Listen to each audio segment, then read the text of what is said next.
Hola, bienvenidos una vez más a esta programación donde estamos estudiando la palabra de Dios y en esta oportunidad nos acercamos una vez más para tener esta pedagogía pastoral. Estamos en esta materia, en este seminario virtual y queremos aprovechar el tiempo para poder dialogar un poquito sobre la importancia que nos menciona la Escritura en 1 de Timoteo capítulo 3. Se nos establece algunos requerimientos muy importantes para los futuros ministros, para los futuros pastores. Y es aquí donde empieza esta pedagogía pastoral verdaderamente. Es indudable la cantidad de siervos que el ministerio requiere. Sin embargo, es importante que cada candidato a este servicio pastoral tenga bien claro los requerimientos. Vuelvo a repetir que la palabra de Dios nos hace ver. Y vayamos, acompáñeme ahí a 1 de Timoteo capítulo 3 verso 1. Mire lo que dice: palabra fiel, si alguno anhela obispado, buena obra desea. Aquí el apóstol Pablo en esta carta pastoral está haciendo obviamente referencia a esta diversidad de hombres que en la iglesia primitiva tenían este anhelo de servir como obispos, como supervisores de la obra. En estos tiempos podríamos llamarles también pastores. Ah, es bien importante el deseo, y esto creo que lo hemos mirado en algunas ocasiones, en algunas otras oportunidades en esta escuela virtual, que es muy importante el tener el deseo, el tener la inquietud de servir a Dios probablemente como pastor. Hay muchos que anhelan este llamado, este ministerio, y no es malo. Aquí lo podemos ver en la escritura que muy claramente se nos dice que el que desea obispado, buena obra desea. Sin embargo, es importante hacer notar que el anhelo, el deseo no es suficiente. También hemos mencionado la importancia del llamado genuino de parte de Dios. No podemos nosotros solamente quedarnos con este anhelo y este deseo y este sueño de querer ser obispos o de querer ser pastores. La palabra de Dios nos lo dice muy claramente que hay un proceso. Por ahí en el libro de Efesios capítulo 4, vamos a ver, vaya conmigo allí al libro de Efesios capítulo 4, verso 11. Estos versículos son muy importantes porque aquí hay que hacer una gran diferenciación entre los que anhelan obispado y entre los que han sido constituidos como ministerios. Estas son cosas muy interesantes. Pareciese ser lo mismo, sin embargo, no es así. Una cosa es anhelar el obispado y otra cosa es haber sido constituido como obispo o como ministro, ¿sí? Y miren, vamos a ver esta diferencia. En Efesios capítulo 4, verso 11 nos dice de la siguiente manera: y él mismo constituyó a unos, es decir, aquí está haciendo referencia a que el Señor Jesucristo mismo constituyó a unos. No quiere decir que a todos, sino que a unos el Señor mismo los constituyó. Quiere decir que este llamado viene desde la eternidad.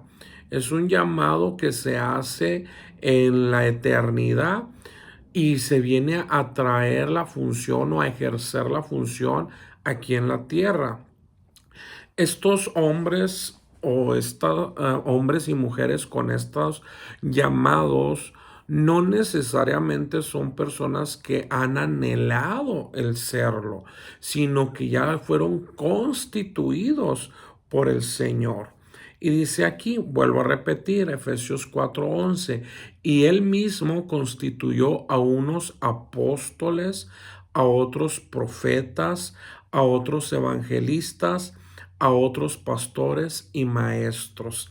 Es decir, que ya estos ministerios son constituidos por el Señor y a ellos les aplica otras situaciones un tanto diferente de los que anhelan, porque el anhelar no es suficiente. El ser constituido ya es un llamado permanente, ya es un escogimiento permanente de parte del Espíritu de Dios.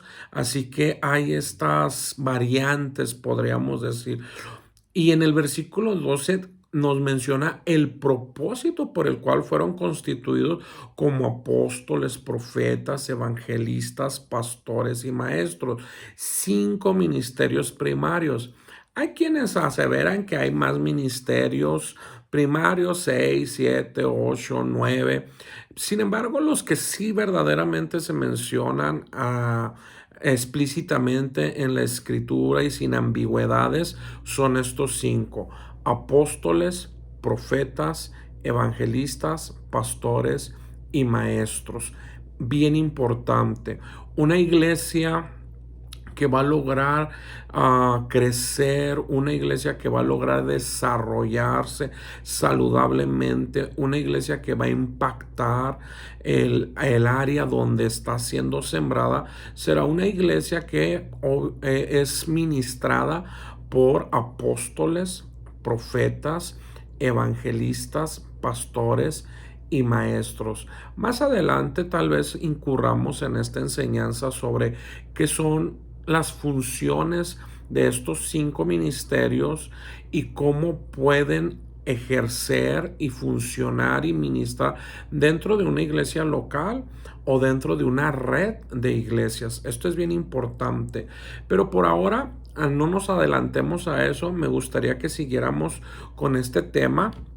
Aquí está haciendo un poco de fresco y estoy tomando cafecito. Pero es muy importante que nosotros continuemos entendiendo la importancia del llamado, la importancia del anhelo, porque el anhelo, el deseo es algo importante. Dice la escritura que Dios pone el querer como el hacer. Entonces, este anhelo precisamente viene de parte de Dios sobre aquellas personas que de alguna u otra manera han tenido una formación dentro de la iglesia, han venido de una vida pasada y han venido a ser parte de la iglesia de Cristo y tienen esta inquietud de servir, de prepararse, y no está mal, para nada está mal. También por otra parte, vuelvo a reiterar, están los ministerios que ya fueron constituidos y nos dice la escritura la razón. Dice el versículo 12, y esta razón también aplica para los que tienen el deseo, a fin de perfeccionar a los santos. Es decir, la palabra perfección, recordemos que en uno de sus significados claves, es madurar.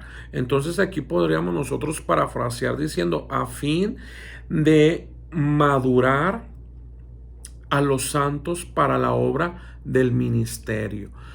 Ministerio, la palabra ministerio también hemos de entender que significa servicio. Entonces, para servir hay que estar maduros.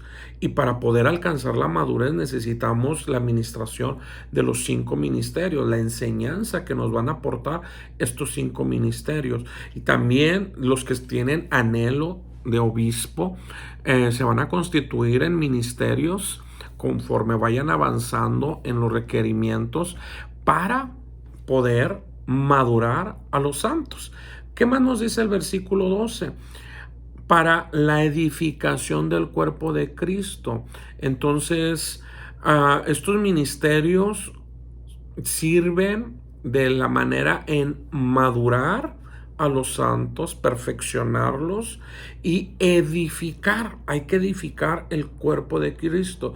Es decir, hay que ir construyendo. Edificar es construir. Edificar es restaurar a la posición que estaba previamente adquirida. ¿Cuál es la posición que estaba previamente adquirida? La posición que se perdió en el Edén, una posición de perfección, una posición donde había un acceso directo a las cosas eternas. Ahora bien, en el libro de Hebreos nos menciona que a través de Jesucristo y del sacerdocio eterno de Jesucristo tenemos acceso libre ante el trono de la gracia. Así que los ministerios tenemos la oportunidad de enseñar a la grey del Señor a tener este acceso, a poder echar mano de este acceso libre al trono de la gracia. Sí, es importantísimo que todos nosotros como ministros, como ministerios, entendamos la importancia de nuestro servicio a la iglesia, la importancia de edificar a la iglesia, ¿sí? Entonces, el versículo 13 dice, hasta que todos lleguemos a la unidad de la fe y del conocimiento del Hijo de Dios, a un varón perfecto, a la medida de la estatura de la plenitud de Cristo. Fíjese todo lo que hay que ir desarrollando como ministerios primarios. No solamente es el título, porque muchas personas están detrás del título, detrás de ser llamados apóstoles, profetas, pastores, maestros, evangelistas. Oh, qué bonito se ve aquí el título, mi credencial, mi tarjeta personal, donde yo digo que soy tal o cual clase de ministro. Tenemos que tener cuidado. Recuerde, el Señor a unos los constituye y otros desean el obispado. Pero ambos necesitamos entender la función. Una vez que ya estamos en la función ministerial, ¿cuál es el propósito? El propósito es ayudar a madurar. El propósito es ayudar a establecer las verdades eternas en el corazón de los creyentes para edificación. Y edificar es construir, edificar es restaurar la posición que antes se tenía. ¿Sí? En el versículo 14 nos sigue diciendo aquí el apóstol, para que ya no seamos niños fluctuantes. La única manera de que un creyente deje de ser niño fluctuante en cuanto a la enseñanza cristiana, en cuanto a la enseñanza doctrinal, es que verdaderos ministerios constituidos por Dios sean quienes instruyan la palabra. De una manera contraria habrá mucha dificultad, habrá muchos niños en la iglesia dependiendo de sus emociones, de sus sentimientos, yendo de un lado a otro porque pues ahora no me gustó cómo predicó el pastor, ahora no me gustó lo que me enseñaron, es que es muy difícil y se tiene una actitud infantil, ¿no? Entonces, para poder eliminar la actitud infantil, necesitamos hombres constituidos por Dios para edificar, para instruir, para ayudar a madurar, para ayudar a entender con cabalidad lo que es la palabra y el fundamento doctrinal que nosotros como cristianos necesitamos para ir avanzando en esta carrera. Pero regresemos, por favor, regrese conmigo al libro de Timoteo. Ahí en la primera epístola del apóstol Pablo a Timoteo, en el capítulo 3, versículo 1, donde nos dice y nos menciona palabra fiel. Es importantísimo que entendamos que nosotros los ministros tenemos que acentuar nuestra enseñanza en la palabra fiel. Y a continuación dice aquí el apóstol, si alguno anhela obispado, buena cosa desea. No es malo, vuelvo a repetir. Sin embargo, ya en el versículo 2 comienza a ver ciertas características que debe presentar ese llamado. Está muy bueno mi café. Los invito a tomarse un cafecito y estar aquí en esta charla. Pero es necesario que el obispo, esto que vamos a hablar, amados hermanos, son cosas necesarias, indispensables. Son características, son cualidades, habilidades indispensables, necesarias. No hay opción. Si no se tienen cada una de estas cualidades, no se puede ejercer el obispado. No se puede ejercer el pastorado de acuerdo a la visión del perito arquitecto que fue el apóstol Pablo. Y si nosotros aceptamos que la revelación que obtuvo el apóstol Pablo viene directamente del Señor, pues entonces entendemos que también esto es parte de un mandamiento de nuestro Señor Jesucristo. Entonces nos advierte claramente que el obispo es necesario que tenga las siguientes características. Las vamos a nombrar y luego vamos a ir poco a poco esgrimando cada una de ellas. Es indispensable o es necesario que el obispo sea irreprensible, marido de una sola mujer, sobrio, prudente, decoroso, hospedador, apto para enseñar, no dado al vino, no pendenciero, no codicioso de ganancias deshonestas, sino amable, apacible, no avaro, que gobierne bien su casa, que tenga a sus hijos en sujeción con toda honestidad. Pues el que no sabe gobernar su propia casa, ¿cómo cuidará de la iglesia del Señor? No un neófito, no sea que envaneciéndose caiga en la condenación del diablo. También es necesario que tenga buen testimonio de los de afuera para que no caiga en descrédito y en lazo del diablo. Fíjese todas las características que un ministro que desea, o una persona, mejor dicho, que desea el obispado, necesita cubrir.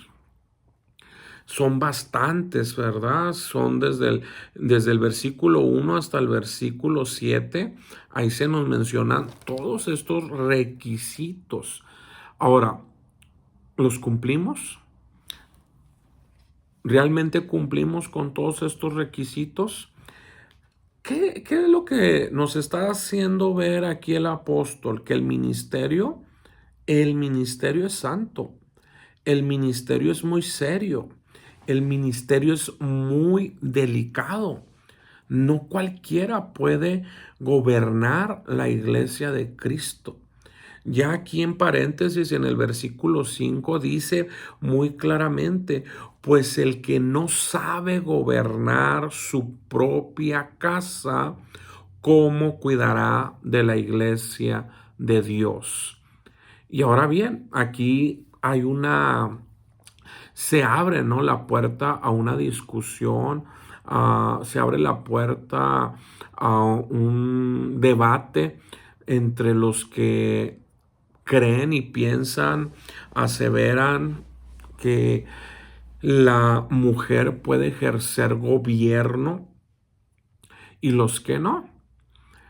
¿De cuáles es usted? ¿Usted cree que la mujer puede ejercer gobierno o no, basándonos en esta enseñanza? No en la enseñanza que yo le estoy dando, sino en la enseñanza que vemos aquí en 1 de Timoteo 3, versículo 1 al 7.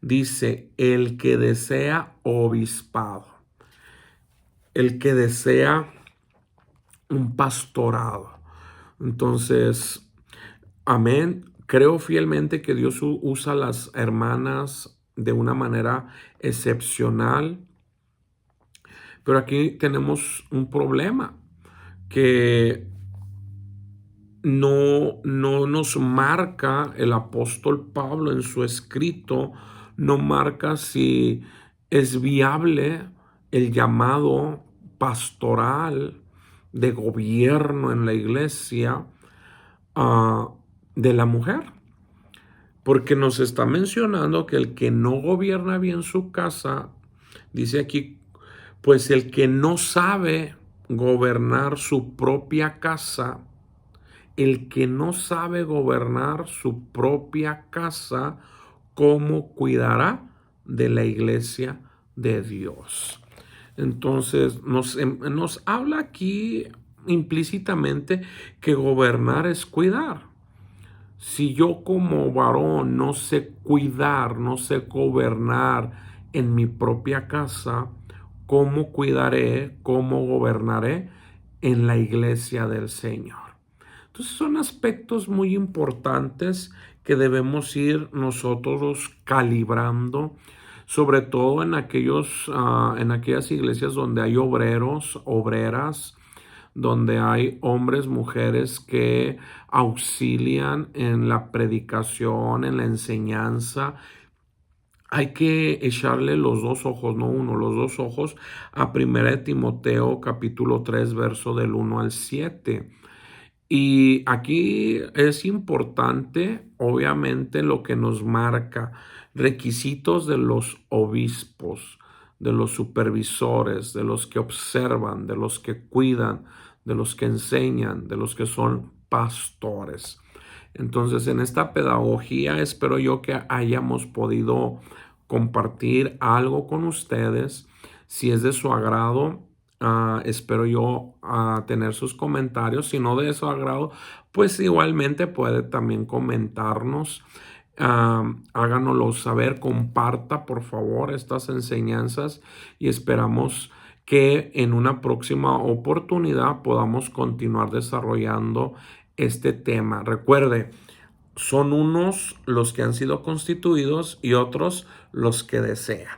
Y entre los que desean, el Señor habla a través del apóstol Pablo, que es importante que el que desea obispado, dice el versículo 5, sepa cómo gobernar su propia casa.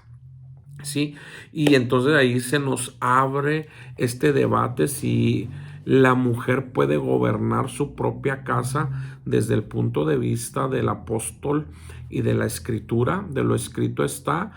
Y si sí, entonces la mujer puede pastorear. Y si no, entonces la mujer no debiera pastorear. Sería una función, recuerde que la función de pastor y la función de apóstol son funciones de gobierno dentro de la iglesia. Sí, también tendremos que indagar un poco más en respecto a la función profética. ¿Qué función? Si la función profética también tiene que ver con gobierno dentro de la iglesia. Sí, en el Antiguo Testamento los profetas eran jueces, algunos jueces, mejor dicho, fueron profetas. Y, por ejemplo, tenemos a Samuel. El profeta Samuel fue juez, entonces tenía habilidades de gobierno. Sin embargo, en el Nuevo Testamento tendremos que ver un poquito allí, ¿verdad? Entonces, ha sido un placer estar con ustedes y esperamos que estas pedagogías nos ayuden a ir entendiendo un poco más lo escrito está. Bendiciones y hasta la próxima.